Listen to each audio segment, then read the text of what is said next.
Voici à présent le livret de 35 pages que viennent d'éditer les élus PS et démocrates de la région Auvergne-Rhône-Alpes. On y trouve leur bilan du début de mandat de Laurent Wauquiez, le président de la région.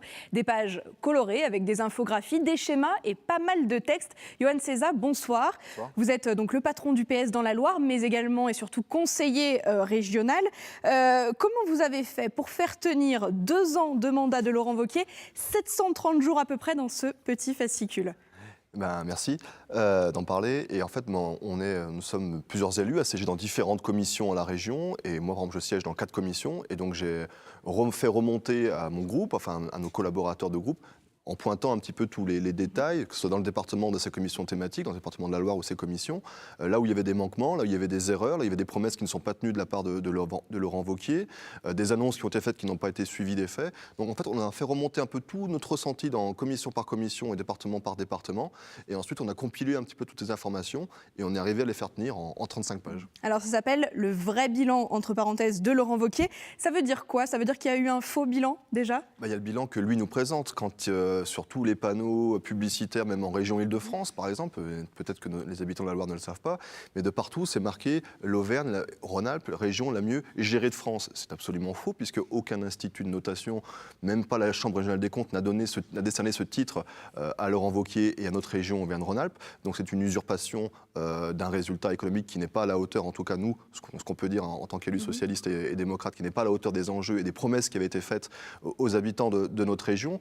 On voit des coupes sévères qui ont été faites dans des subventions aux associations, à nos territoires, à la formation longue durée pour des chômeurs qui étaient vraiment très éloignés de l'emploi.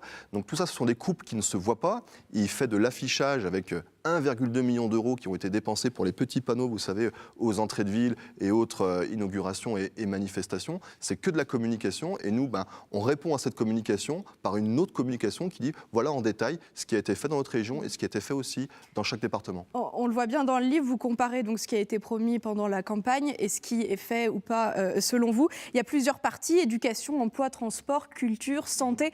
Pour vous, Laurent Wauquiez a échoué partout.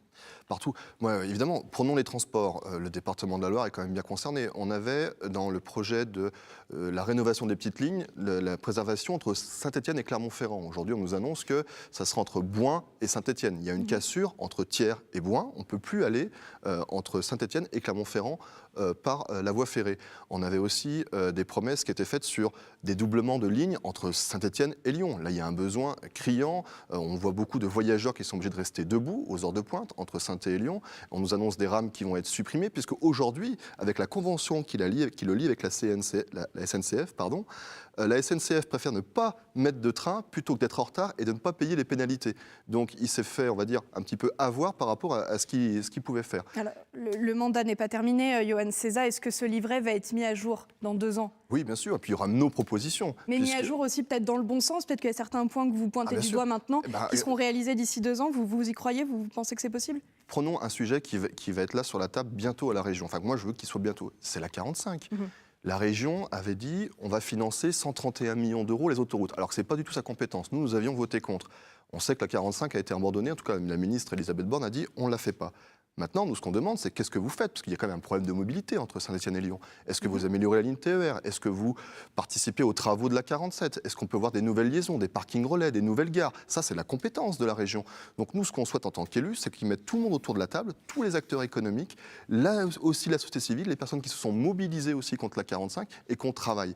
Lui, il fait la politique de la chaise vide. La ministre a bien confirmé les 400 millions d'euros pour notre territoire. À nous de travailler pour essayer d'avoir le meilleur développement économique qui soit et faciliter la vie des salariés et des étudiants qui vont à Lyon, qui viennent à Saint-Étienne. Pour le moment, Laurent Wauquiez, en effet, ne veut pas mettre l'argent ailleurs que dans la 45. Alors, environ 32 pages pour dénoncer le bilan de Laurent Wauquiez. J'ai compté environ 1 page, 2 pages pour expliquer votre action des socialistes démocrates. C'est pas très équilibré l'action du PS en 2 ans, tiens, en 2 pages seulement? Ah non, parce qu'à chaque commission, nous intervenons. Par exemple, moi, quand je constate, par exemple, la commission santé, par exemple, où on va donner 2 fois plus à une maison de santé au Puy que, par exemple, la maison de santé de Panissière. 200 000 d'un côté, 400 000 de l'autre. Ça, on le dénonce et on le dit. Alors évidemment, on ne le note pas à chaque fois dans le bilan, dans ce programme. Mais à chaque fois qu'on sent qu'il y a une inégalité, qu'il y a aussi des subventions qui sont données dans une politique clientéliste, on le dénonce et on le dit. On a souvent fait des communiqués, on a souvent fait des conférences de presse où vous êtes venus à chaque fois. Donc voilà, enfin ça, on le dit, on s'oppose, c'est notre rôle d'opposition et on propose à chaque fois. Par exemple, sur les territoires, il va donner en fonction de l'étiquette politique du maire des subventions pour sa commune. Nous sommes favorables à une véritable contractualisation avec les territoires pour développer des vrais projets qui ont un sens pour nos territoires et qui ont un sens aussi dans le terme de développement durable. Aujourd'hui, ce n'est pas le cas. On va ici ou là réfectionner un clocher d'église, faire des nouvelles stanisettes. Bon, c'est très bien, c'est utile pour nos communes, mais il n'y a plus de réflexion, il n'y a plus de fait régional comme il pouvait y avoir avant. On saupoudre ci et là des subventions et c'est ce que nous dénonçons dans ce bouquin. En 2 pages. Est-ce que c'est cela que les électeurs, les Ligériens aussi, attendaient vraiment? Est-ce que votre rôle n'est pas plutôt de faire un livret, le même, mais sur vos propositions, vos idées? Le temps de la campagne électorale va venir. Là, nous sommes dans notre rôle d'opposant, aussi de proposition. Bon, il n'y a que 2 pages, comme vous l'avez souligné. Quand on est opposant, on s'oppose seulement? On s'oppose, mais aussi on propose. Quand on s'oppose à une politique clientéliste, c'est que nous, on est favorable à une autre politique, à une politique de contractualisation.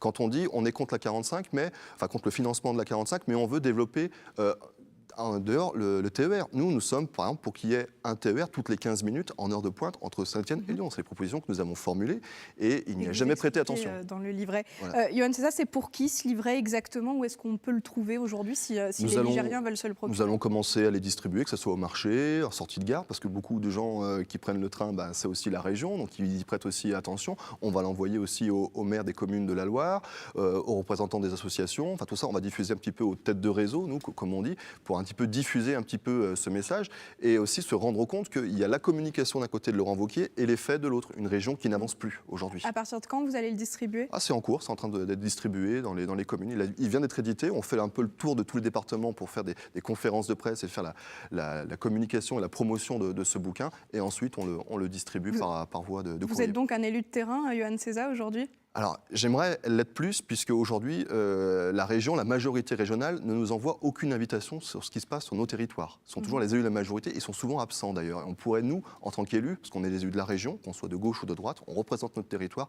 et on est très peu invités dans les territoires. Donc vous faites une demande ce soir sur TL7, vous aimeriez que la région invite les élus d'opposition? Bien sûr, on est élus au même titre que les élus de la majorité. Donc on peut aussi représenter au territoire et la politique qui est menée. En tout cas, moi, quand j'ai par exemple été à Panissière, quand il y a eu la maison de santé, parce que c'est un dossier que j'ai beaucoup défendu, en tout cas en commission santé, et j'étais une petite fierté aussi d'avoir pu contribuer, d'avoir pu mettre le dossier en haut de la pile, parce que nous sommes dans un territoire de désertification médicale, donc c'était important que ce dossier-là soit porté, qu'on soit de gauche ou de droite. Très bien, merci beaucoup Yohann Seza d'être venu nous expliquer ce qu'il y a dans ce petit fascicule, le vrai bilan de Laurent Wauquiez, à retrouver donc bientôt distribué par les élus sur les marchés et aux abords des trains, c'est ça, de la SNCF. Merci beaucoup. Merci.